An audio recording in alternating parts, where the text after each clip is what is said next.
Before she turned 10, she was the biggest star in the world. After that, not many people saw her again. She had curls and dimples, but Shirley Temple was a woman who had to deal with crushing fame, political fights, and private heartbreak. Her old, fancy home is now empty, a scary reminder of the golden age of Hollywood. From the love of her husband and children to the sad news of her death and the amount of money she left behind. This is the unknown ending of the story of America's first sweetheart. Shirley Temple, who was 15 years old at the time, met John Agar, who was 22 years old and wanted to be an actress. They met in 1943 during the chaos of World War II and at the height of her fame as America's sweetheart. They met through family ties, which makes it seem like a story from a military romance. Temple was still in her teens when they started dating, but they were together very quickly. After only 2 years, in 1945, she married Agar when she was only 17. Shirley wore a white satin dress to the wedding, which was very fancy and fit for a Hollywood star. The press talked a lot about the event. As her life in the public eye went on, it seemed like a fairy tale to many of her fans. But their relationship quickly started to show signs of stress. Temple was moving up from child stars to adult parts, and R was still getting used to life in Hollywood. The couple had a girl named Linda Susan R. in 1948. For a short time, it looked like the growing family might be able to settle down and have a stable life, but the stress of being famous and the problems that come with being an adult soon caught up with them. Behind the scenes, R was said to have had problems with drinking and cheating. His behavior became more and more unpredictable and hurtful to Temple's feelings, which caused her a lot of stress. Reports say that his drinking often caused him to lose control in public, and his affairs were no longer private. Temple had been in the public eye since she was a little girl, but she was going through personal pain that was very different from her happy, healthy image. In 1950, only 5 years after they got married, Temple asked for a divorce, saying that her husband was mentally abusive.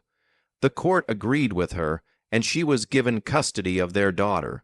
She had a rapid rise to fame, got married, had a child, and her first marriage fell apart before she was even 21 years old. In the same year, Temple went to Hawaii to get away from Hollywood and personal problems. At that party, fate put her in touch with Charles Alden Black, a business leader and intelligence officer in the Navy during World War II.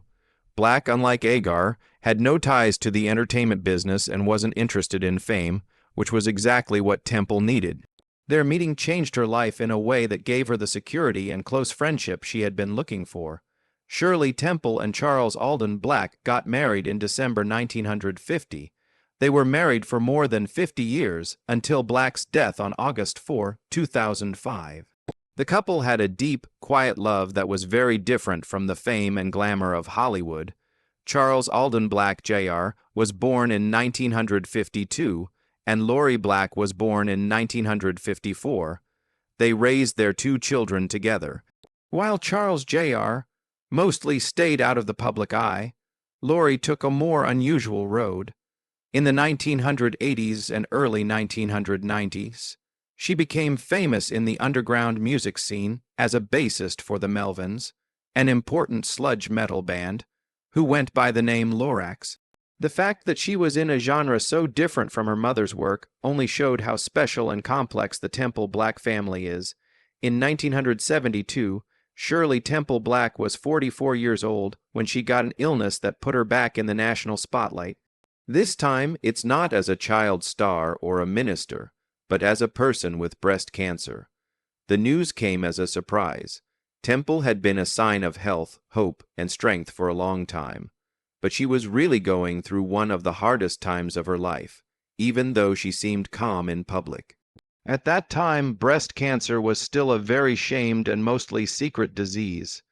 People rarely talked about women's health, especially when it came to breast cancer. This included family members. Public people rarely talked about their diagnosis because they were afraid of being shamed or losing their jobs. Temple, who never shies away from hard times, picked a different road. She was brave enough to tell everyone about her situation after getting a mastectomy at Stanford University Medical Center. Temple gave a press conference from her hospital room just a few weeks after surgery. She was one of the first famous women to talk freely about her breast cancer. The news was shocked by her choice, but more importantly, it started a talk that had been shut down for a long time.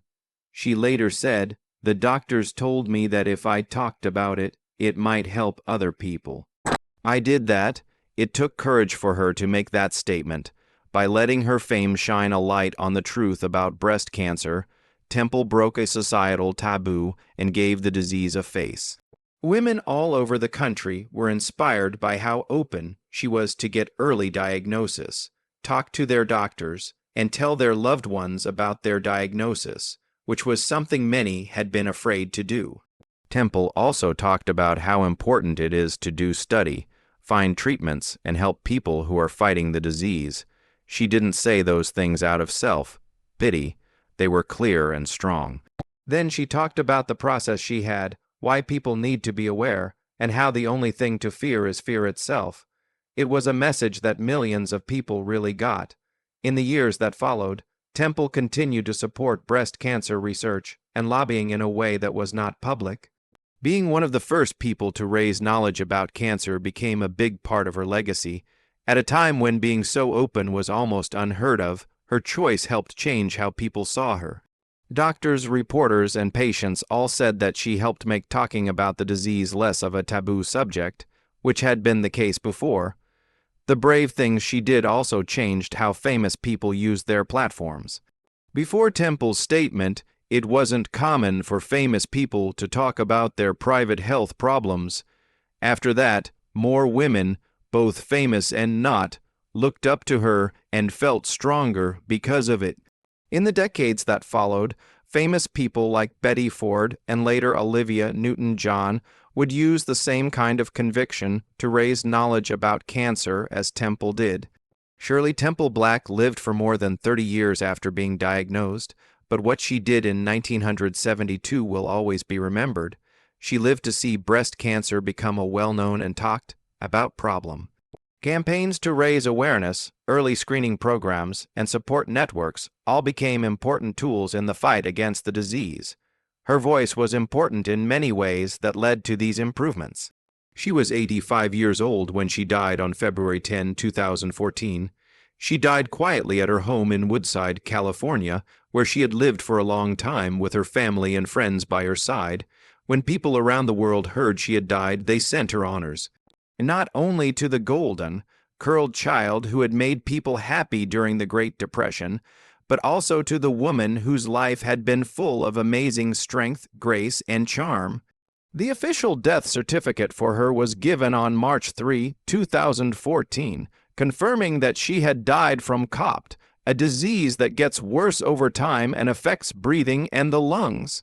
People didn't know much about her illness, but when the cause of her death came to light, it put light on a private health problem she had been having in her last years. It also brought back attention to a less well-known part of her life. She had been smoking cigarettes for a long time.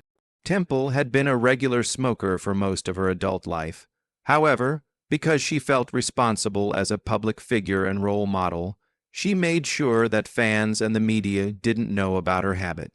She was well aware of how much power she had, especially over young women and kids, and she was determined not to make smoking look cool. Even when smoking cigarettes was more common and accepted, Temple chose to keep it a secret. She almost never, if ever, was taken with a cigarette in her hand. People who knew her well say that she was very aware of how her daily habits and the image she kept were at odds with each other. She never made smoking a public part of who she was, but she didn't deny it either, especially as she got older and more people learned about the health risks of smoking. In retrospect, it's likely that her lifelong smoking played a big role in her getting COPD, which would finally kill her. Even so, Shirley Temple's contributions to society, public service, and health advocacy are much more important than her personal health problems. The end of an era was marked by her death. Few people in American history had gone from being a kid star to a diplomat, or from being a public entertainer to a global ambassador so smoothly. She did honorable work for her country as a U.S. representative to the UN, ambassador to Ghana, and later ambassador to Czechoslovakia during the Velvet Revolution. People respected her not only because she was famous, but also because she was smart and diplomatic. Altamia Memorial Park is a peaceful and historic cemetery in Palo Alto, California, where she was put to rest after she died. Her grave became a quiet place where fans would visit to remember her, not only as the girl who sang on the good ship Lollipop, but also as a woman who had a full and important life outside of acting. In her later years, Temple often thought about how her life had taken a unique path. "There's nothing like real life to get you ready for anything," she said one time, and she had been through and seen more than most people. She faced every part of her life with strength and a strong sense of duty, from the attention of being a child star to the problems of a first marriage that didn't work out to fighting breast cancer and serving the United States abroad. People around the world said goodbye to Shirley Temple in 2014, but it wasn't just to a popular performer. It was a tribute to a woman who grew beyond her fame, dealt with her own problems with grace, and used her fame to make changes that would last. Let's check out Shirley Temple's homes now. The first is where she grew up. Her birthday is April 23, 1928, and she was born at 94,008, 124th Street in Santa Monica, California, a simple house in the Spanish style that is tucked away in a quiet neighborhood full of trees. The house was built in 1926, just 2 years before she was born. Its stucco walls, red tile roof, and arched doors were typical of Southern California architecture at the time, and the warmth of the house reflected the close, knit family life inside. Little did anyone know that this house would become the home of one of Hollywood's biggest and most famous stars. Temple's early childhood took place in this cozy house, where her natural spark began to show up long before the cameras arrived. Her parents, George and Gertrude Temple, knew right away that she had a lot of energy, was smart, and loved music and moving. Gertrude, Shirley's loving and caring mother, helped her develop her skills from a very young age. She started taking dance lessons for her when she was only 3 years old and encouraged her to playfully imitate songs and characters. The 24th Street house not only a place to rest, but also a small stage for Shirley's first shows. Family picture albums from this time show the rising star in her natural state, often barefoot in the front yard or twirling in costumes she made herself. Curly hair, expressive eyes, and a dimple that never went away were already drawing attention to her.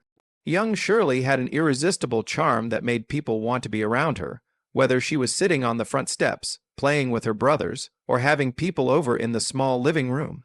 The pictures from that time show a happy child who grew up in a loving home where she could grow emotionally and creatively. From this small house, she would soon start her amazing journey into show business. The Temples were located just a few blocks from the young and growing Hollywood studio scene. They were in a good spot for opportunities, but Shirley's skills were what would make things possible. She started going to Megaland's dance school in Los Angeles when she was only 3 years old. It was there that potential agents from Educational Pictures saw her in a normal class. Soon, she was cast in the Baby Burlesque series, a group of short films that put toddlers in adult settings and made fun of them. Shirley quickly became the most popular singer on the show because of how charming she was. Even after she became famous for her movies, the little house in Santa Monica stayed a stable place for the Temple family. Shirley's parents were determined to make her life as normal as possible, even though she was becoming more famous. She still went to bed at the same time every night, ate home, cooked meals, and played with her neighborhood friends. The difference between her quickly growing fame and her simple life at 94,008 124th Street painted a picture of a childhood that was both extraordinary and grounded in the everyday. The house was also where some of the Temple family's first experiences with the problems that come with being famous happened. a lot of fan mail started coming in. Strangers would sometimes wait outside in hopes of seeing the curly-haired beauty. Even though they were protective, Shirley's family tried to keep her private while helping her with her growing list of responsibilities. Even with all the attention, the house stayed their safe place. Family finally had to move because Shirley's fame was growing so fast and their lives were changing, but the Santa Monica home was very important to them.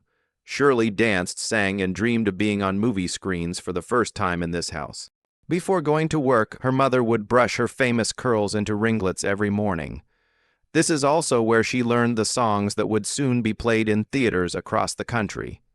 In the early 1930s, Shirley Temple became a huge star. The simple Spanish-style house on 24th Street, which had been her birthplace and first home, could no longer handle her growing fame or the Temple family's growing needs. Being aware the Temples moved just a few blocks away to a bigger and more comfortable home at 25,919th Street in Santa Monica. They needed more room for daily life, and for the small army of people who are now helping them with their daughter's career. This new house, which was closer to the nice area of Gillette's Regent Square, was a big step forward, not in terms of wealth or Hollywood excess, but in terms of giving a child star on the verge of becoming famous around the world a safe and supportive place to live. The house itself, as Shirley wrote in her book, Child Star, in 1988, that she loved that she was friendly, warm, and full of personality and comfort. The family home had 2 stories and lots of natural light. The front porch had flower boxes hanging from the vines and neat hedges. It was more than just a house for Shirley. It was a safe place, the center of her early family life, and the setting for many happy childhood memories. The way the house was set up inside reflected the flow of their daily lives, both in a practical and an emotional way. There was a room with costumes and fan letters for Shirley to store them, and another room with books and sheet music for her mother, Gertrude Temple, to keep a close eye on her schoolwork and shows. Everything was run out of the family living room by Gertrude, who was famous for being Shirley's first coach, tutor, and job gatekeeper. Many of the choices that made Shirley's on-screen legacy possible were made from this house. But the way 25,919th Street worked wasn't the only magical thing about it for Shirley. That's where it was. There was a cute playhouse in the yard that was built just for her. A small cottage with a door, windows, and chairs that are all the right size for her. What a childhood dream come true. It became the center of Shirley's life away from the camera. She played house, had tea parties for her friends, and got away from the stresses of being America's sweetheart there. Shirley was happy at this time, and family photos show her smiling next to the playhouse. Her curls were bouncing as she danced barefoot on the lawn or posed with her dog. They also learned directly what it was like to have a child who was not only famous, but also a national symbol of hope during the Great Depression in their own home. A lot of fan mail came in, and scripts and plans were passed around by studio couriers. Reporters would sometimes hang out on the street, trying to get an honest quote or a picture of a family. But inside the walls of 25,919th Street, the Temples tried to keep things normal and strong. Shirley still had jobs to do, played the piano, and went to school according to a set schedule with the help of tutors. Shirley wrote in her autobiography about sweet, small times in her childhood home that stayed with her long after she stopped being famous. Having breakfast with her dad, George, every Sunday, a cozy afternoon by the fireplace reading in the rain, she heard her mother humming softly as she brushed and styled her famous curls in the bathroom upstairs. Shirley learned her lines, heartfelt songs, and dance moves for the shows that would make her famous all over the world inside these walls. However, it was also there that she felt like a kid again. Blowouts for birthdays, Christmas mornings by the tree, and the sound of dance music on the radio in the living room. As Shirley got older and her job changed, the Temple family had to move again, but 25,919th Street was always one of her favorite places to live. A child star could be both a consummate performer and a little girl in pigtails running through the grass. It was a delicate mix of glitz and normalcy. Shirley Temple was no longer just a well-liked kid star by the summer of 1936. She was a huge deal in pop culture. She was the most popular movie star in America when she was only 8 years old. She was also the face of many products and a sign of hope for a country still recovering from the Great Depression. Her fame brought her money, but it also brought constant public notice, a flood of admirers, and less privacy for the Temple family. George and Gertrude Temple made a big choice because they wanted to be alone and have a more prestigious address. They would build their dream home so that it would fit the needs of their growing family and their daughter's amazing job.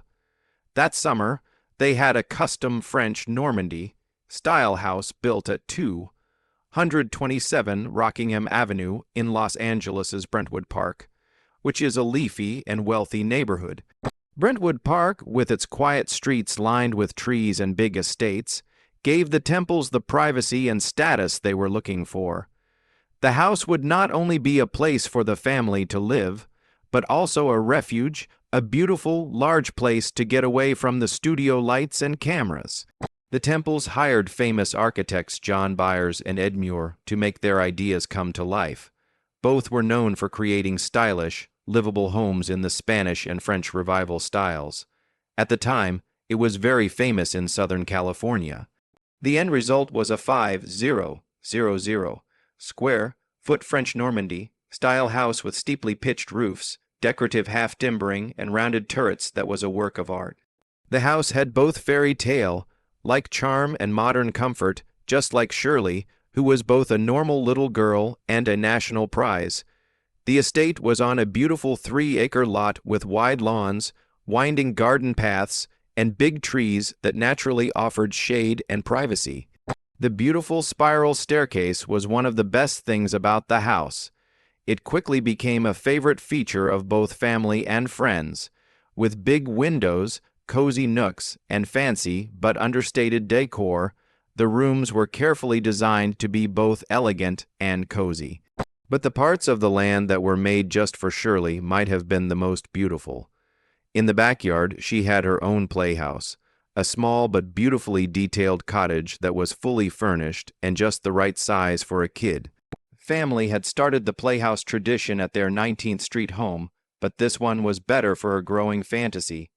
There was a swimming pool right next to her, which was a rare treat at the time, especially for a child. Shirley's private world was built around the pool and playhouse, where she could relax, have fun with her friends, and just be a kid. They called this magical backyard structure Temple, with a wink and a bit of humor. It was a good name for the happy country that had been made for film's smallest queen. Shirley held tea parties, played dress-up, and swam in the California sun, which was very different from the sound stages and movie sets where she spent most of her time. Back then, Shirley was happy to be by the pool with toys or friends from the neighborhood. There was a clear sparkle in her eye. In addition to being a great place to play, the Temple family really valued the quiet and peace that the Rockingham estate offered. Behind hedges and gates, Shirley's farm gave her a place to get away from the public eye after long film schedules. Inside, Shirley's mother stuck to strict schedules for food times, tutoring, and rest times to make sure she stayed healthy and grounded, even though Shirley was famous. At the same time, Shirley's father, who was in charge of her money and business, found comfort in the peace and quiet of the large fields. At age 23, Shirley Temple put an end to the fairy tale life that had once defined her in 1951. That year, Shirley Temple's family sold the huge Rockingham Avenue house in Brentwood Park. It was an elegant French Normandy estate that had been Shirley's childhood playground and a sign of her unmatched success in Hollywood. This house was like a dream for the world's most famous child. It had spiral stairs, 3 acres of lush grounds, and the famous Temple Playhouse and pool in the backyard. In the early 1950s, Shirley's life changed. She was no longer working on movie sets or under company contracts. When the mansion was sold, it was more than just a change of location. That event was a sign of a bigger change in Shirley Temple's personality and goals. Shirley stopped acting in 1950 after a short attempt at more mature roles in movies. She then focused on family, school, and finally public service. After getting married for the second time to Charles Alden Black in December 1950, she left the strict world of Hollywood for a more normal, private life where she could focus on being a wife, mother, and later diplomat. It's not always easy to find exact records of Shirley's later homes, but we do know that she and Charles lived in a number of homes in Northern California, mostly in the San Francisco Bay Area. One of their first homes together was in Atherton, a wealthy suburb on the San Francisco Peninsula, known for its quiet streets and big estates. It gave them the privacy they had been looking for in Brentwood. The couple also spent some time in Woodside, a nearby quiet town with lots of trees where they eventually made their permanent home. The couple's tastes were mirrored in these Bay Area homes, which were classy without being showy and warm without being obvious. Shirley's youth homes were very fancy, but her adult homes were more modest. They weren't built to show off her wealth or fame, but to raise a family and support the more normal rhythms of home life. Shirley and Charles had 2 kids together, Charles Alden Black Jr. and Lori Black. She took on motherhood with the same determination she had shown in her movie parts. As Shirley became involved in public diplomacy in the 1960s and 1970s, her life changed again. She was U.S. representative to the UN, then ambassador to Ghana in 1974, and finally ambassador to Czechoslovakia in 1989. She and her family moved around a lot, staying in diplomatic homes and government, provided housing while they were away. She always went back to her home in the Bay Area after her work abroad during these years. During her whole adult life, Shirley never went back to the fancy things she wore when she was young in Hollywood. She planned her life and often chose ease and family over fame and wealth. Shirley's dream home used to be on Rockingham, where she lived as a beloved child star, but the homes that came after were picked for the woman she became. Thoughtful, caring about others, and private, Shirley Temple Black lived in Woodside, California, a small town in the hills west of Stanford University that is surrounded by trees. There, in a beautiful and peaceful home, she lived out her last years with her husband Charles until he died in 2005. And later, in the company of close family and friends in peace, Woodside was good for her, a place where deer walked through the trees, people respected each other's space, and the famous person could live like a normal person. What do you think about Shirley Temple? Please tell us what you think in the box below. We hope this video was helpful for you. Kindly click like, share, and subscribe. If you enjoy the video, glad you watched and see you in the next film. Thank you.